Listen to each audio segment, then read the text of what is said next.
श्रीमद् भागवत महापुराण एकादश स्कंध 22वां अध्याय। इस अध्याय के अंतर्गत आज आप सुनेंगे तत्वों की संख्या और पुरुष प्रकृति विवेक। उद्धव जी ने कहा, प्रभो हे विश्वेश्वर, ऋषियों ने तत्वों की संख्या कितनी बतलाई है? आपने तो अभी 19वें अध्याय में 9, 11, 5 और 3 अर्थात कुल 28 तत्व गिनाए हैं। यह तो हम सुन चुके हैं, किंतु कुछ लोग 26 तत्व बतलाते हैं, तो कुछ 25, कोई 7, 9 अथवा 6 स्वीकार करते हैं, कोई 4 बतलाते हैं, तो कोई 11। इसी प्रकार किन्हीं किन्हीं ऋषि मुनियों ने के मत के अनुसार उनकी संख्या 17 है, कोई 16 और कोई 13 बतलाते हैं। सनातन श्री कृष्ण ऋषि मुनि इतनी भिन्न संख्याएं किस अभिप्राय से बतलाते हैं? आप कृपा करके हमें बतलाइए। भगवान श्री कृष्ण ने कहा, हे उद्धव जी, वेदज्ञ ब्राह्मण इस विषय में जो कुछ कहते हैं वह सभी ठीक है, क्योंकि सभी तत्व सब में अंतर्भूत हैं। मेरी माया को स्वीकार करके क्या कहना संभव है? जैसा तुम कहते हो वह ठीक नहीं है, जो मैं कहता हूं वही यथार्थ है। इस प्रकार जगत के कारण के संबंध में विवाद इसलिए होता है कि मेरी शक्तियों, सत्व, रज आदि गुणों और इनकी वृत्तियों का रहस्य लोग समझ नहीं पाते, इसलिए वे अपनी अपनी मनोवृत्ति पर ही आग्रह कर बैठते हैं। सत्य आदि गुणों के शोभ से ही यह विविध कल्पना रूप प्रपंच, जो वस्तु नहीं केवल नाम है, उठ खड़ा हुआ है। वही वाद विवाद करने वालों के विवाद का विषय है। जब इंद्रियां अपने वश में हो जाती हैं तथा चित्त शांत हो जाता है, तब यह प्रपंच भी निवृत्त हो जाता है और उसकी निवृत्ति के साथ ही सारे वाद विवाद भी मिट जाते हैं। हे पुरुष शिरोमणि, तत्वों का एक दूसरे में अनुप्रवेश है, इसलिए वक्ता तत्वों की जितनी संख्या बतलाना चाहता है उसके अनुसार कारण को कार्य में अथवा कार्य को कारण में मिलाकर के अपनी इच्छित संख्या सिद्ध कर देता है। ऐसा देखा जाता है कि एक ही तत्व में बहुत से दूसरे तत्वों का अंतर्भाव हो गया है। उसका कोई बंधन नहीं है कि किसका किस में अंतर्भाव हो। कभी घट घट आदि कार्य वस्तुओं का उनके कारण मिट्टी सूत आदि में, तो कभी मिट्टी सूत आदि का घटपट आदि कार्यों में अंतर्भाव हो जाता है। इसलिए वादी प्रतिवादियों में से उनकी वाणी ने जिस कार्य को जिस कारण में अथवा जिस कारण को जिस कार्य में अंतर्भूत करके तत्वों की जितनी संख्या स्वीकार की है, वह हम निश्चय ही स्वीकार करते हैं, क्योंकि उनका यह उपादन युक्ति संगत ही है। हे उद्धव जी, जिन लोगों ने 26 संख्या स्वीकार की है, वे ऐसा कहते हैं कि जीव अनादिकाल से अविद्या से ग्रस्त हो रहा है। वह स्वयं अपने आप को नहीं जान सकता। उसे आत्मज्ञान कराने के लिए किसी अन्य सर्वज्ञ की आवश्यकता है। इसलिए प्रकृति के कार्य कारण रूप 24 तत्व, 25वां पुरुष और 26वां ईश्वर, इस प्रकार कुल 26 तत्व स्वीकार करने चाहिए। 25 तत्व मानने वाले कहते हैं कि इस शरीर में जीव और ईश्वर का अणुमात्र भी अंतर या भेद नहीं है, इसलिए उनमें भेद की कल्पना व्यर्थ है। रही ज्ञान की बात, सो तो सात्विक का प्रवृत्ति का गुण है।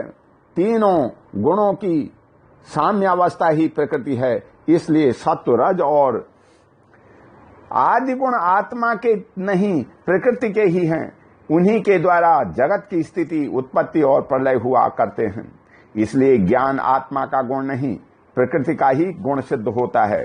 इस प्रसंग में सत्वगुण ही ज्ञान है, रजोगुण ही कर्म है और तमोगुण ही अज्ञान कहा गया है।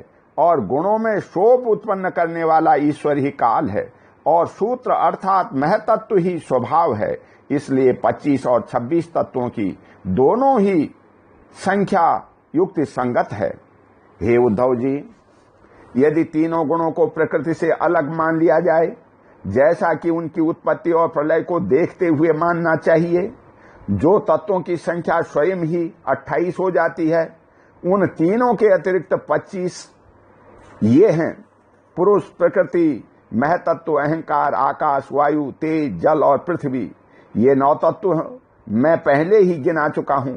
श्रोत, त्वचा, चक्षु, नासिका और रसना, ये 5 ज्ञानेंद्रियां, वाग, पाणी, पाद, पायु और उपस्थ, ये 5 कर्मेंद्रियां, तथा मन, जो कर्मेंद्रिय और ज्ञानेंद्रिय दोनों ही हैं। इस प्रकार कुल 11 इंद्रियां तथा शब्द, स्पर्श, रूप, रस और गंध, ये ज्ञानेंद्रियों के 5 विषय। इस प्रकार 3, 9, 11 और 5 सब मिलाकर के 28 तत्व होते हैं। कर्मेंद्रियों के द्वारा होने वाले 5 कर्म, चलना, बोलना, मल त्यागना, पेशाब करना और काम करना, इनके द्वारा तत्वों की संख्या नहीं बढ़ती। उन्हें कर्मेंद्रिय स्वरूप ही मानना चाहिए। सृष्टि के आरंभ में कार्य 11 इंद्रिय और पंचभूत और कारण महतत्व आदि के रूप में प्रकृति ही रहती है। वही सत्वगुण, रजोगुण और तमोगुण की सहायता से जगत की स्थिति, उत्पत्ति और संहार संबंधी अवस्थाएं धारण करती है। अव्यक्त पुरुष तो प्रकृति और उसकी अवस्थाओं का केवल साक्षी मात्र बना रहता है। महतत्व आदि कारण धातुएं विकार को प्राप्त होते हुए पुरुष के ईक्षण से शक्ति प्राप्त करके परस्पर मिल जाते हैं और प्रकृति का आश्रय लेकर के उसी के बल से ब्रह्मांड की सृष्टि करते हैं। हे उद्धव जी, जो लोग तत्वों की संख्या 7 स्वीकार करते हैं, उनके विचार से आकाश, वायु, तेज, जल और पृथ्वी, ये 5 भूत, 6वां जीव और 7वां परमात्मा, जो साक्षी जीव और साक्ष्य जगत दोनों का अधिष्ठान है, ये ही तत्व हैं। देह, इंद्रिय और प्राणादि की उत्पत्ति तो पंचभूतों से ही हुई है, इसलिए वे इन्हें अलग नहीं गिनते। जो लोग केवल 6 तत्व स्वीकार करते हैं, वे कहते हैं कि 5 भूत हैं और 6वां है परम पुरुष परमात्मा। वह परमात्मा अपने बनाए हुए पंचभूतों से युक्त होकर देह आदि की सृष्टि करता है और उनमें जीव रूप से प्रवेश करता है। इस मत के अनुसार जीव का परमात्मा में और शरीर आदि का पंचभूतों में समावेश हो जाता है। जो लोग कारण के रूप में 4 ही तत्व स्वीकार करते हैं, वे कहते हैं कि आत्मा से तेज, जल और पृथ्वी की उत्पत्ति हुई है और जगत में जितने पदार्थ हैं सब उन्हीं के उत्पन्न होते हैं। वे सभी कार्यों का उसी में समावेश कर लेते हैं। जो लोग तत्वों की संख्या 17 बतलाते हैं, वे इस प्रकार गणना करते हैं: 5 भूत, 5 तन्मात्राएं, 5 ज्ञानेंद्रियां, 1 मन और 1 आत्मा। जो लोग तत्वों की संख्या 16 बतलाते हैं, उनकी गणना भी इसी प्रकार है। अंतर केवल इतना है कि वे आत्मा में मन का ही समावेश कर लेते हैं और इस प्रकार उनकी तत्व संख्या 16 रह जाती है। जो लोग 13 तत्व मानते हैं, वे कहते हैं कि आकाशादि 5 भूत, श्रोत्रादि 5 ज्ञानेंद्रियां, 1 मन, 1 जीवात्मा और परमात्मा, ये 13 तत्व हैं। 11 संख्या मानने वालों ने 5 भूत, 5 ज्ञानेंद्रियां और उनके अतिरिक्त 1 आत्मा का अस्तित्व स्वीकार किया है। जो लोग 9 तत्व मानते हैं, वे आकाश आदि 5 भूत और मन, बुद्धि, अहंकार, ये 8 प्रकृतियां और 9वां पुरुष, इन्हीं को तत्व मानते हैं। हे उद्धव जी, इस प्रकार ऋषि मुनियों ने भिन्न भिन्न प्रकार के तत्वों की गणना की है।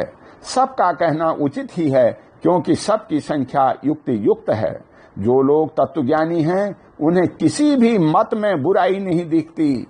उनके लिए तो सब कुछ ठीक ही है।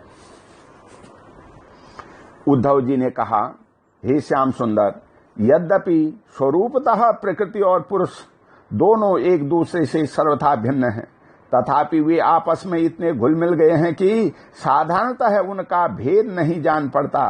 प्रकृति में पुरुष और पुरुष में प्रकृति अभिन्न से प्रतीत होते हैं। इनकी भिन्नता स्पष्ट कैसे हो? कमल नयन, हे श्री कृष्ण, मेरे हृदय में इतनी भिन्नता और अभिन्नता को लेकर बहुत बड़ा संदेह है। आप तो सर्वज्ञ हैं, अपनी युक्त युक्त वाणी से मेरे संदेह का निवारण कर दीजिए। हे भगवान, आपकी ही कृपा से जीवों को ज्ञान होता है और आपकी यथाशक्ति से ही उनके ज्ञान का नाश होता है। अपनी आत्मस्वरूपिणी माया की विचित्र गति आप ही जानते हैं और कोई नहीं जानता। अतएव आप ही मेरा संदेह मिटाने में समर्थ हैं। भगवान श्री कृष्ण ने कहा, हे उद्धव जी, प्रकृति और पुरुष, शरीर और आत्मा, इन दोनों में अत्यंत भेद है। इस प्राकृत जगत में जन्म, मरण एवं बुद्धि, हास आदि विकार लगे ही रहते हैं। इसका कारण यह है कि यह गुणों के शोभ से ही बना है। हे प्रिय मित्र, मेरी माया त्रिगुणात्मिका है। वही अपने सत्व, रज आदि गुणों से अनेकों प्रकार की भेद वृत्तियां पैदा कर देती है।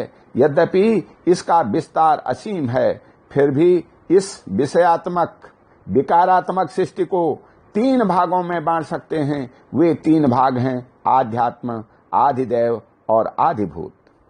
उदाहरणार्थ, नेत्री आध्यात्म है, उसका विषय रूप अधिभूत है, और नेत्र गोलक में स्थित सूर्य देवता का अंश अधिदेव है। ये तीनों परस्पर एक दूसरे के आश्रय से सिद्ध होते हैं और इसलिए आध्यात्म, आधिदैव और आधिभूत ये तीनों ही परस्पर सापेक्ष हैं। परंतु आकाश में स्थित सूर्यमंडल इन तीनों की अपेक्षा से मुक्त है, क्योंकि वह स्वतः सिद्ध है। इसी प्रकार आत्मा भी उपर्युक्त तीनों भेदों का मूल कारण, उनका साक्षी और उनसे परे है। वही अपने स्वयं सिद्ध प्रकाश से समस्त सिद्ध पदार्थों की मूल सिद्धि है। उसी के द्वारा सबका प्रकाश होता है। जिस प्रकार चक्षु के 3 भेद बताए गए, उसी प्रकार त्वचा, श्रोत, जिह्वा, नासिका और चित्त आदि के भी 3 भेद हैं।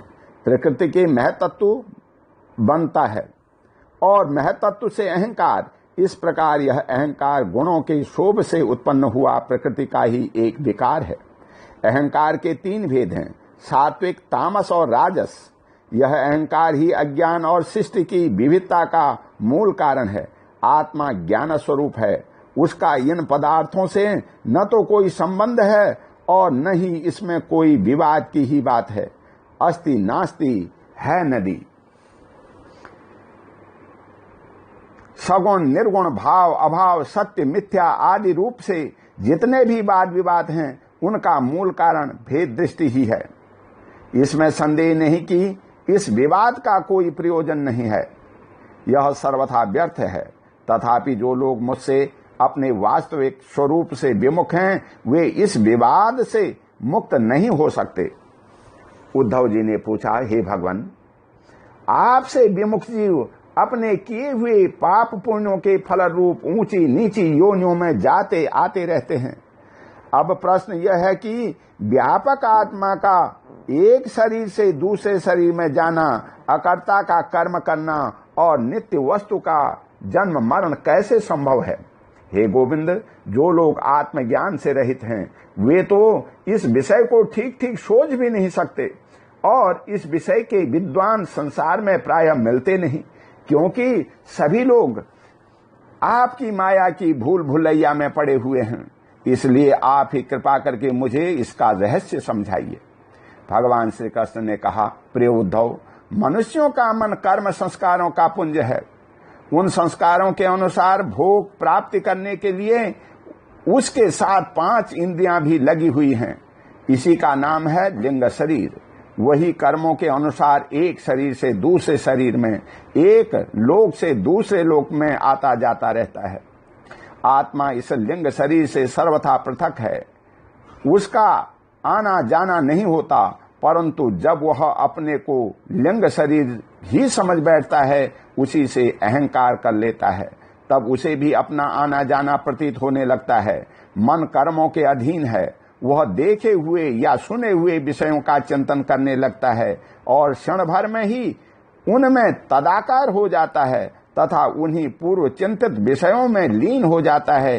धीरे धीरे उनकी स्मृति पूर्वापर का अनुसंधान भी नष्ट हो जाता है। उन देवादि शरीर में जिनका इतना अभिनिवेश, इतनी तल्लीनता हो जाती है कि जीव को अपने पूर्व शरीर का स्मरण भी नहीं रहता, किसी भी कारण से शरीर को सर्वथा भूल जाना ही मृत्यु है। उदार उद्धव, जब यह जीव किसी भी शरीर को अभेद भाव में के रूप में स्वीकार कर लेता है, तब उसे ही जन्म कहते हैं। ठीक वैसे ही जैसे स्वप्नकालीन और मनोरथकालीन शरीर में अभिमान करना ही स्वप्न और मनोरथ कहा जाता है। यह वर्तमान देह में स्थित जीव जैसे पूर्व देह का स्मरण नहीं करता, वैसे ही स्वप्न या मनोरथ से स्थित जीव भी पहले के स्वप्न और मनोरथ को स्मरण नहीं करता, प्रत्युत उस वर्तमान स्वप्न और मनोरथ में पूर्ण सिद्ध होने पर भी अपने को नवीन सा ही समझता है। इंद्रियों के आश्रय मन या शरीर की सृष्टि से आत्म वस्तु में यह उत्तम, मध्यम और अधम की विविधता भासती है। उनमें अभिमान करने से ही आत्मा ब्रह्म और आभ्यंतर भेदों का हेतु मालूम पड़ने लगता है। जैसे दुष्ट पुत्र को उत्पन्न करने वाला पिता पुत्र के शत्रु मित्र आदि के लिए भेद का हेतु हो जाता है। प्यारे उद्धव, काल की गति सूक्ष्म है, उसे साधारणतः देखा नहीं जा सकता। उसके द्वारा प्रतिक्षण ही शरीरों की उत्पत्ति और नाश होते रहते हैं। सूक्ष्म होने के कारण ही प्रतिक्षण होने वाले जन्म मरण नहीं दिख पड़ते। जैसे काल के प्रभाव से दिए की लौ, नदियों के प्रवाह अथवा वृक्ष के फलों की विशेष अवस्थाएं बदलती रहती हैं, वैसे ही समस्त प्राणियों के शरीरों की आयु, अवस्था आदि भी बदलती रहती है। जैसे यह उन्हीं ज्योतियों का वही दीपक है, प्रवाह का वही जल है, ऐसा समझना और कहना मिथ्या है।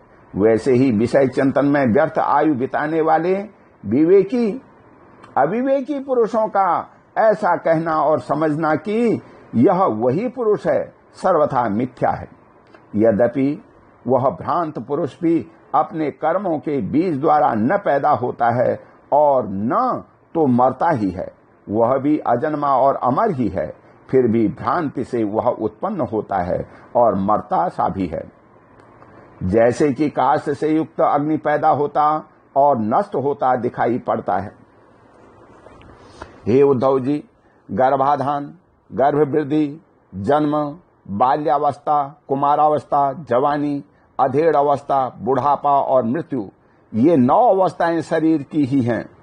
यह शरीर जीव से भिन्न है और ये नीची ऊंची अवस्थाएं उनके मनोरथ के अनुसार ही हैं, परंतु यह अज्ञानवश गुणों के संग से उन्हें अपनी मान करके भटकने लगता है और कभी कभी विवेक हो जाने पर उन्हें छोड़ भी देता है।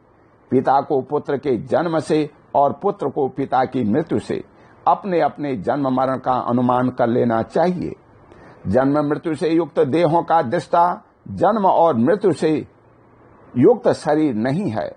जैसे जौ, गेहूं आदि की फसल बोने पर उग आती है और पक जाने पर काट दी जाती है, किंतु जो पुरुष उनके उगने और काटने का जानने वाला साक्षी है, वह उनसे सर्वथा पृथक है। वैसे ही जो शरीर और उसकी अवस्थाओं का साक्षी है, वह शरीर से सर्वथा पृथक है। अज्ञानी पुरुष इस प्रकार प्रकृति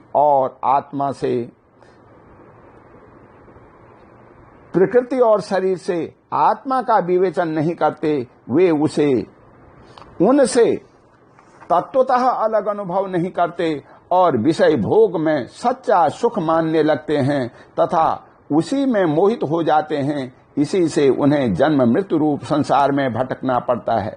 जब अविवेकी जीव अपने कर्मों के अनुसार जन्म मृत्यु के चक्र में भटकने लगता है, तब सात्विक कर्मों की आसक्ति से वह ऋषि लोक और देवलोक में, राजसिक कर्मों की आसक्ति से मनुष्य और असुर योनियों में तथा तामसी कर्मों की आसक्ति से भूत, प्रेत एवं पशु पक्षी आदि योनियों में जाता है। जब मनुष्य किसी को नाचते गाते देखता है, तब वह स्वयं भी उसका अनुकरण करने तान छोड़ने लगता है। वैसे ही जब जीव बुद्धि के गुणों को देखता है तब स्वयं निष्क्रिय होने पर भी उसका अनुकरण करने के लिए बाध्य हो जाता है। जैसे नदी तालाब आदि के जल के हिलने या चंचल होने पर उसमें प्रतिबिंब तट के वृक्ष भी उसके साथ हिलते डोलते से नजर आते हैं, जैसे घुमाए जाने वाले नेत्र के साथ साथ पृथ्वी भी घूमती हुई सी दिखाई देती है, जैसे मन के द्वारा सोचे गए तथा स्वप्न में देखे गए भोग पदार्थ सर्वथा अलीक ही होते हैं, वैसे ही हे दासार्ह आत्मा का विषयानुभव रूप संसार भी सर्वथा असत्य है। आत्मा तो नित्य शुद्ध बुद्ध मुक्त स्वभाव ही है। विषयों के सत्य न होने पर भी जो जीव विषयों का ही चिंतन करता रहता है उसका यह जन्म मृत्यु रूप संसार चक्र कभी निवृत्त नहीं होता। जैसे स्वप्न में प्राप्त अनर्थ परंपरा जागे बिना निवृत्त नहीं होती। हे प्रिय उद्धव, इसलिए इन दुष्ट कभी तृप्त न होने वाली इंद्रियों से विषयों को मत भोगो। आत्म विषयक अज्ञान से प्रतीत होने वाला सांसारिक भेदभाव भ्रम मूलक ही है, ऐसा समझो। असाधु पुरुष गर्दन पकड़ करके बाहर निकाल दे, वाणी द्वारा अपमान करे, उपहास करे, निंदा करे, मारे पीटे बांधे, आजीविका छीन ले, ऊपर थूक दे, मूत दे अथवा तरह तरह से विचलित करे, निष्ठा से डिगाने की चेष्टा करे, उनके किसी भी उपद्रव से शुद्ध न होना चाहिए, क्योंकि वे तो बेचारे अज्ञानी हैं, उन्हें परमार्थ का तो पता ही नहीं है। अतः जो अपने कल्याण का इच्छुक है उसे सभी कठिनाइयों से अपनी विवेक बुद्धि द्वारा ही, किसी बाह्य साधन से नहीं, अपने को बचा लेना चाहिए। वस्तुतः आत्मदृष्टि ही समस्त विपत्तियों से बचाने का एकमात्र साधन है। उद्धव जी ने कहा, हे भगवान, आप समस्त वक्ताओं के शिरोमणि हैं। मैं इस दुर्जनों से किए गए तिरस्कार को अपने मन में अत्यंत असह्य समझता हूं। अतः जैसे मैं इसको समझ सकूं, आपका उपदेश जीवन में धारण कर सकूं, वैसे हमें बतलाइए। हे विश्वात्मन, जो आपके भगवत धर्म के आचरण में प्रेम पूर्वक संलग्न हैं, जिन्होंने आपके चरण कमलों का ही आश्रय ले लिया है, उन शांत पुरुषों के अतिरिक्त बड़े बड़े विद्वानों के लिए भी दुष्टों के द्वारा किया हुआ तिरस्कार सह लेना अत्यंत कठिन है, क्योंकि प्रकृति अत्यंत बलवती है। ओम शांति। बोल श्री कृष्ण भगवान की जय।